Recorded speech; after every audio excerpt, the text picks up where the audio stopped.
2006 2011 ஆண்டுல அமைச்சர் பொன்முடி அவர்கள் மீது ஒரு வழக்கு ஒன்று வருது. சொத்து குவிப்பு வழக்கில் 3 ஆண்டு சிறை தண்டனை. இப்ப லேட்டஸ்டா ஒரு வழக்கு ஒன்று வந்திருக்கு. முன்னாள் அமைச்சர் பொன்முடி சிறையில் சரணடைவதில் இருந்து விலக்கு. சுப்ரீம் கோர்ட் உத்தரவு கொடுக்குது.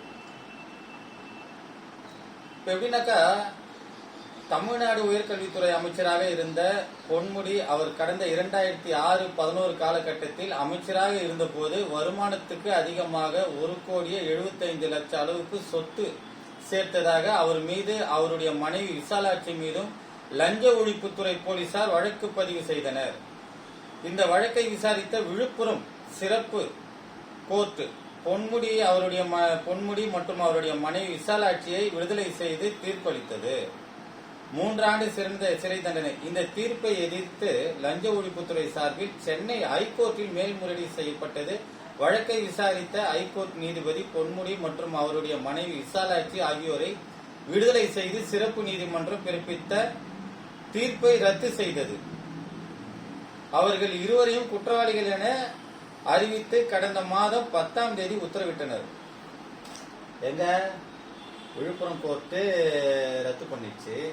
இப்ப ஹைகோர்ட்ல மறுபடியும் மனு தாக்கல் பண்றாங்க. ஹைகோர்ட்ல இவங்க 2 பேரும் குற்றவாளிகள், நிரூபிக்கப்பட்ட குற்றவாளிகள் சொல்லி 1,75,00,000. இது எப்படி சொல்றது, இது ஒரு காமெடி. 1,75,00,000ன்றதெல்லாம் சும்மா கணக்கு காமிச்சுக்கிறாங்க.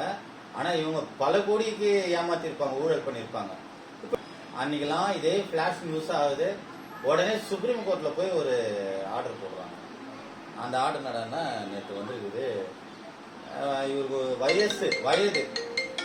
வயது முதிர்வு காரணமாக இவங்க 2 பேருக்கும் தற்காலிகமாக இத நிறுத்தி வைக்கப்பட்டுள்ளது. இவங்களுக்கு என்ன அப்படி வயசாயிடுச்சு இன்னைக்கு? அப்போ நான் என்ன கேக்குறேன், குற்றவாளிகள், புழல் குற்றவாளிகள்ல புழல் ஜெயில இருக்கிறவங்க யாரும் வயசானவங்க எல்லாம் இல்லையா? கொள்ளக்காரனுங்க கோடி கணக்கில் கொள்ள அடிச்சிருக்கிறானுங்க.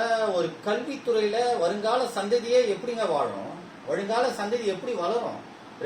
எப்படி சொல்றதுன்னா, இன்னைக்கு பாத்தீங்கன்னாக்கா கான்ஸ்டிடியூஷன் என்ன இதுனாக்கா, உங்களுக்கு கல்வி மருத்துவம், இந்த கல்வி மருத்துவம் இது 2ம் சரியில்லைனாக்கா நாடே அழிஞ்சு போயிடும். விழுப்புரம் நீதிமன்றம் 2006 இருந்து 2011 இது கோர்ட்டு கேஸ்.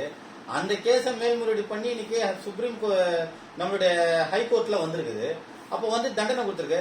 ஏன் முதல்வர் அவர்களுக்கு தெரியாதா? தமிழக முதல்வருக்கு இவருக்கு எப்படி உயர்கல்வித்துறை அமைச்சர் கொடுத்தாரு? இவருக்கு ஏன் உயர்கல்வித்துறை அமைச்சர் கொடுத்தாரு? அப்ப மக்கள் முட்டாளா? எப்பேற்பட்ட ஜாம்புவானுங்களா உட்கார்ந்த இடங்க. நேத்து பார்த்தோம்னாக்கா எல்லாரும் நம்ம ஒரு சமூக வலைதளத்துல ஒரு வீடியோ பார்த்தோம்.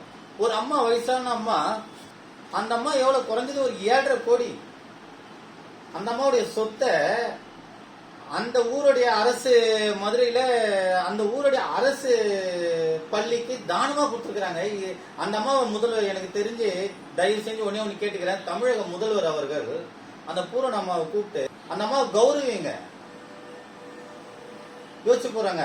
அந்த அம்மாவுடைய பேரோ அந்த அம்மாவுடைய இதோ தந்தியில ஒரு ஹெட்லைன்ல கூட கிடையாதுங்க என்று தெரிவித்துக் கொள்கிறேன். இனி வரும் காலங்களில் எந்த முதல்வராக இருந்தாலும்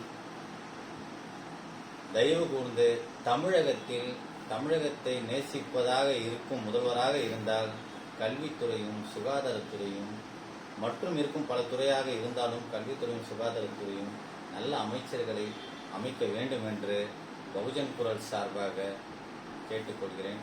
நன்றி, வணக்கம். அதுதான் இந்த அமைச்சர்.